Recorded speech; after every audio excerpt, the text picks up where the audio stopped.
Pemerintah Negeri Batu Merah menegaskan somasi dari kuasa hukum Inkanto Capital Limited terhadap pengembang CV Alive to My Deal adalah salah sasaran. Pemerintah menyebut persoalan lahan Pasar Hatukau Waterfront City merupakan urusan administratif yang seharusnya ditujukan kepada pemerintah, bukan langsung ke pengembang. Informasi selengkapnya terhubung bersama kita saat ini rekan Novanda Lirat, wartawan Tribun Ambon. Berikut keterangan selengkapnya untuk Anda. Rekan Newsnet di studio dan juga Tribunas dimanapun kalian berada, melaporkan langsung dari Kota Ambon, Provinsi Maluku. Tribunas membenar pemerintah negeri Batu Merah menegaskan somasi yang dilayangkan kuasa hukum Inkanto Capital Limited kepada Direktur CV Alive to My Deal Alham Faleo dinilai keliru dan salah sasaran. Penegasan tersebut disampaikan menyusul beredarnya somasi 1 tertanggal 11 Mei 2026 dari tim kuasa hukum Inkanto Capital Limited yang ditujukan kepada Direktur CV Alive to My Deal Alham Faleo serta Mece Tanihatu selaku pemilik toko Indojaya. Somasi ini terkait pengembangan Pasar Hatukau Waterfront di kawasan Batu Merah, Kecamatan Sirimang, Kota Ambon. Dan di dalam somasi ini Tribunas kuasa hukum mengklaim kepemilikan atas hak pertokoan Batu Merah berdasarkan sertifikat hak guna bangunan dan menuding adanya aktivitas pembangunan lahan tanpa izin di kawasan tersebut. Menanggapi hal itu, Sekretaris Negeri Batu Merah Arlis Lisaholet mengatakan somasi itu salah sasaran dan tidak sesuai dengan fakta pelaksanaan proyek pengembangan pasar. Dia menegaskan apabila terhadap pihak yang berkeberatan dan memiliki kepentingan di kawasan itu harusnya menyurati kepada institusi pemerintah bukan kepada pengembang. Karena terkait sengketa lahan, institusi memiliki kewenangan dalam mengurus administrasi, aset maupun tata kelola kawasan yang dimaksud.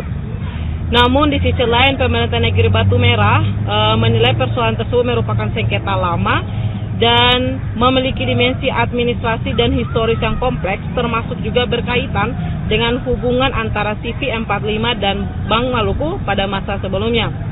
Menanggapi sengketa itu, Alis menegaskan area yang saat ini digunakan sebagai aktivitas proyek selama itu difungsikan sebagai fasilitas umum dan akses masyarakat.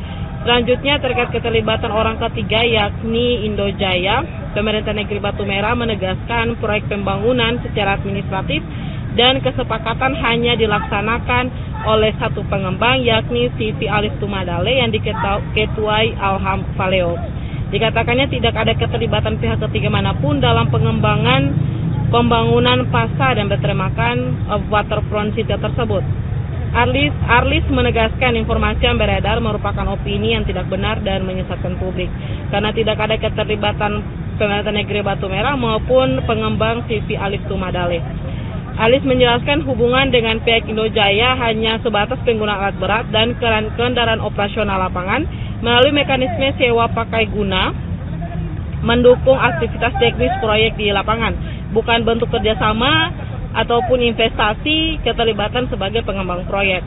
Sementara itu, Direktur CV Alive to My Deal Alham Faleo menegaskan bahwa seluruh pekerjaan proyek sepenuhnya dilaksanakan oleh perusahaannya tanpa keterlibatan pihak lain sebagai mitra pengembang. Ia menegaskan penggunaan area di sekitar lokasi proyek hanya bersifat sementara sebagai tempat penampung material pekerja dan telah dikoordinasikan dengan pihak terkait.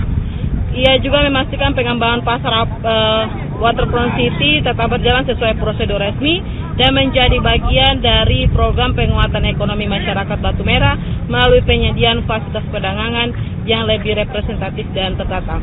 Demikian laporan saya sampaikan dari Kota Ambon, kembali ke studio.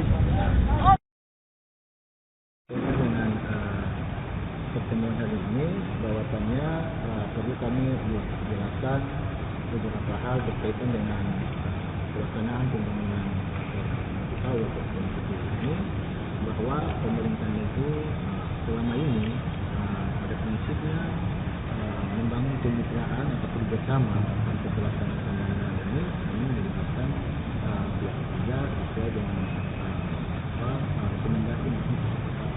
Kami dengan pihak ketiga mungkin sudah ketahui umum di publik bahwa pihak ketiga yakni CV Alive to My Deal diketuai atau dipilihnya adalah Pak Alham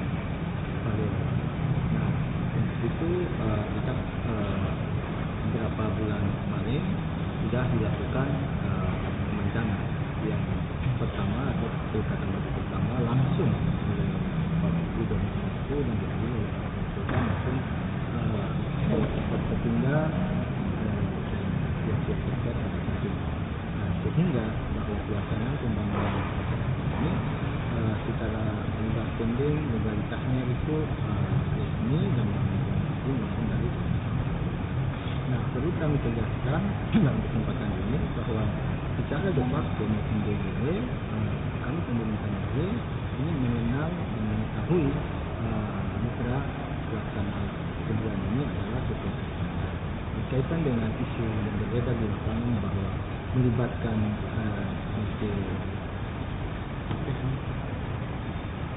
Tani Hatu ini ya bos atau bos Bukit Tani Hatu atau bos Jaya ini sesuatu kekeliruan yang bisa dikatakan bahwa ini adalah tahap karena kami secara langsung tidak terlalu mempunyai hubungan secara kerjasama yang mana seperti kami bangun dengan Spesialis Medale. Nah ini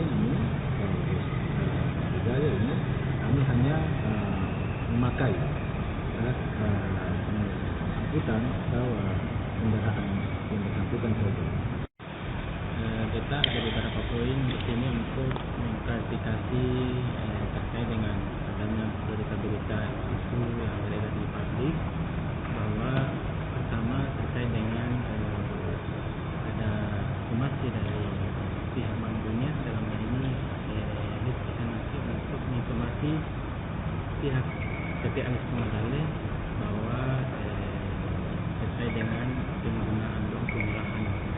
Lalu di situ juga ada informasi namanya dicatut namanya Mece Tani Hatu itu dalam hal ini Bos Jaya. Saya sampaikan di sini bahwa pekerjaan ini hanya dilakukan dan dilaksanakan oleh PT Alis Medale dan Mece Tani Hatu itu tidak terlibat langsung dalam pekerjaan ini. Memang betul bahwa beta menyewa beliau punya kendaraan untuk operasional di kawasan itu hanya sebatas itu. Yang kedua bahwa terkait dengan informasi yang beredar yang sudah dilayangkan kepada saya selaku Direktur CPA Medale dan beberapa tembusan kepada pemerintah negeri Batu tembusan pemerintah kota, tembusan kepada provinsi, menurut beta bahwa itu adalah mungkin salah alamat karena beta hanya menggunakan fasilitas umum di bawah itu berupa jalan raya Batu Merah. Dalam hal ini pengelolaannya adalah Balai Jalan Nasional dan saya sudah menghadap ke Balai Jalan Nasional bahwa beta menggunakan baru badan jalan itu untuk tempat material untuk beberapa hal.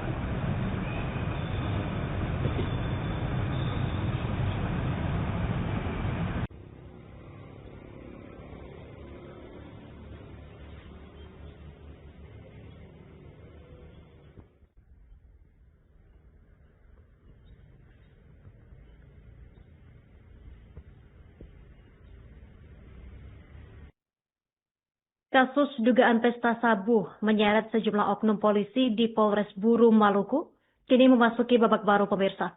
Penggerebekan disebut terjadi di rumah dinas anggota atau asrama polisi di wilayah Namlea. 4 anggota polisi yang diamankan kini menjalani rehabilitasi setelah dinyatakan sebagai pengguna narkotika. Informasi selengkapnya terhubung bersama kita rekan Jenderal Wis, wartawan Tribun Ambon. Berikut keterangan selengkapnya untuk Anda. Ya, terima kasih rekan Justina Kartika di studio. Dapat saya laporkan fakta baru terungkap dalam kasus dugaan pesta sabu yang menyeret sejumlah oknum polisi di Kabupaten Buru. Penggerebekan ini berlangsung di rumah dinas anggota atau asrama milik Polres Buru di Namlea. Kasus ini menjadi sorotan publik setelah 4 anggota polisi yang diamankan dalam operasi tersebut diputuskan menjalani rehabilitasi usai hasil asesmen menyatakan mereka termasuk kategori pengguna narkotika. Sebelumnya informasi yang kami himpun menyebutkan penggerebekan ini bermula saat Bribka Abu Bakar bersiap berangkat ke kantor pada pagi hari. Di saat bersamaan Bribka Pelsis Arianto datang ke rumah dinas tersebut untuk meminta izin menumpang mandi. Karena hendak bertugas, Bribka Abu kemudian menyerahkan kunci rumah kepada Pelsis. Saat itu istri Abu diketahui sedang berada di luar kota. Namun situasi berubah ketika rumah dinas tersebut diduga digunakan sebagai lokasi pesta narkoba. Saat itu Abu sudah mau ke kantor, namun Pelsis datang menumpang mandi, lalu diberikan kunci rumah. Ternyata rumah itu dipakai untuk pesta narkoba. Kasus ini kian menyita perhatian karena sejumlah nama yang diamankan disebut-sebut bukan kali pertama dikaitkan dengan persoalan narkotika di Kabupaten Buru. Aibtu Yonan Saryawa, Bribka Pelsis Arianto, dan Brigpol Wengki bahkan disebut beberapa kali dikaitkan dengan dugaan penyalahgunaan narkotika, namun diduga selalu lolos dari proses hukum. Direktur Reserse Narkoba Polda Maluku, Kombes Pol Indra Gunawan, menjelaskan para pelaku menjalani rehabilitasi setelah hasil asesmen dari tim TAT menyatakan mereka merupakan pengguna narkotika. Hasilnya para pelaku hanya akan menjalani rehabilitasi. Ia mengungkapkan seluruh pelaku yang diamankan dinyatakan positif narkoba setelah menjalani tes urin. Namun penanganan hukum terhadap mereka mengacu pada ketentuan Surat Edaran Mahkamah Agung atau SEMA terkait rehabilitasi bagi pengguna narkotika dengan barang bukti kecil. Dalam ketentuan SEMA nomor 4 tahun 2010 junto SEMA nomor 3 tahun 2011, pengguna narkotika yang tertangkap dengan barang bukti dalam jumlah kecil serta terbukti sebagai pemakai dapat direkomendasikan menjalani rehabilitasi medis maupun sosial. Aturan tersebut menjadi pedoman aparat penegak hukum untuk membedakan pengguna dengan pengedar atau bandar narkotika. Untuk narkotika jenis sabu, batas barang bukti yang umumnya menjadi pertimbangan rehabilitasi berada di bawah 1 gram dan digunakan untuk konsumsi pribadi. Selain jumlah barang bukti, hasil tes urin serta rekomendasi tim asesmen juga menjadi dasar pertimbangan hukum. Meski demikian, Polda Maluku memastikan proses internal terhadap para oknum polisi yang terlibat tetap berjalan. Sebelumnya, terungkap satu lagi identitas oknum polisi dalam penggerebekan pesta sabu di Namlea. Sosok berinisial W diketahui merupakan Brigpol Wengki, anggota Polsek Batabual, Polres Buru. Selain Brigpol Wengki, polisi juga mengamankan Aibtu Yonan Saryawa, Bribka Pelsis Arianto, dan Bribka Abu Bakar yang diketahui merupakan ajudan dari Wakil Bupati Buru, serta seorang warga sipil berinisial G. 5 orang tersebut diamankan saat Satuan Reserse Narkoba Polres Buru menggerebek sebuah rumah di Kota Namlea pada Selasa 12 Mei 2026. Mereka diduga sedang berpesta narkoba ketika petugas melakukan operasi penindakan. Kasus ini memicu sorotan tajam masyarakat karena melibatkan aparat penegak hukum yang seharusnya menjadi garda terdepan pemberantasan narkoba. Publik mendesak aparat kepolisian terus mengusut tuntas asal-usul sabu tersebut serta membongkar kemungkinan adanya jaringan peredaran narkotika yang lebih besar di Kabupaten Buru. Terima kasih kembali kepada rekan Kartika di studio.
Pemerintah Kota Ambon mendorong penggunaan CCTV AI di area Jembatan Merah Putih atau JMP.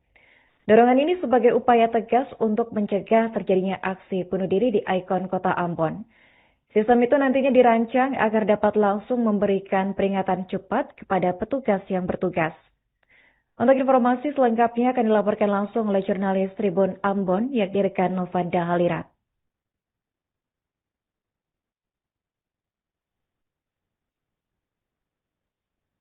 Ya, sama sore Tribunas dan juga rekan Arif di studio melaporkan langsung dari Kota Ambon. Tribunas, memang benar pemerintah Kota Ambon melalui Kepala Dinas Komunikasi, Informatika dan Persandian atau Diskominfo Sandi Kota Ambon, Ronald Lekansi, mendorong penggunaan kawasan sirkuit television artificial intelligence atau CCTV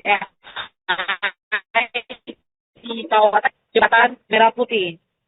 Dorongan ini sebagai upaya tegas untuk mencegah terjadinya aksi bunuh diri di ikon Kota Ambon tersebut, Tribunas.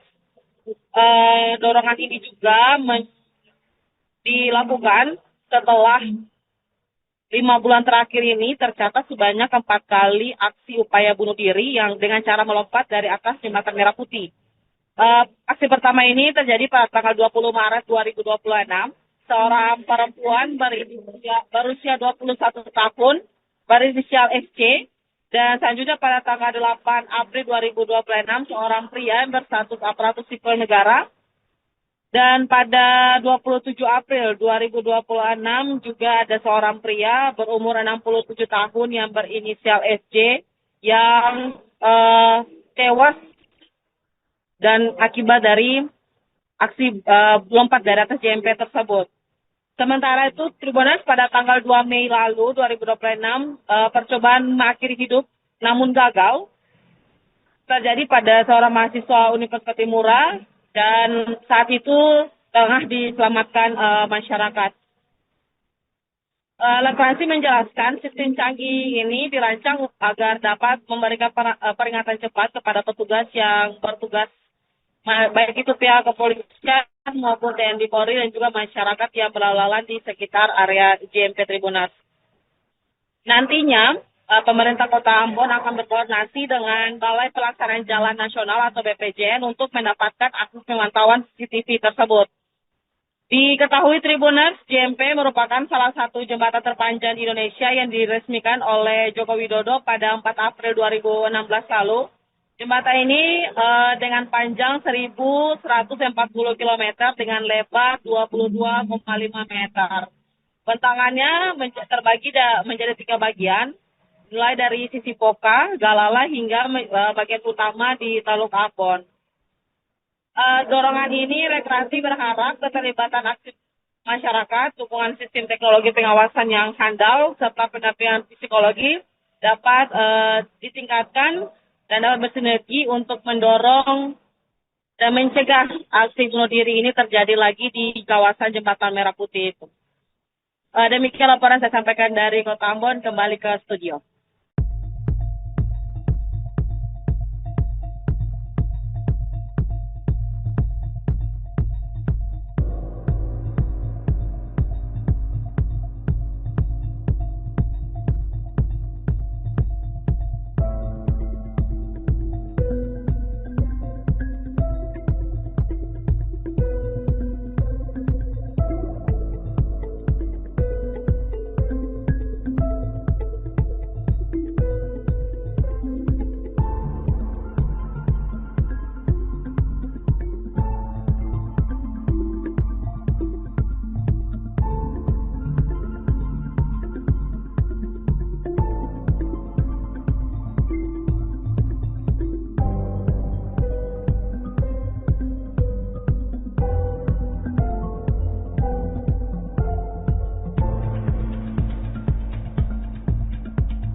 Download Tribun X sekarang.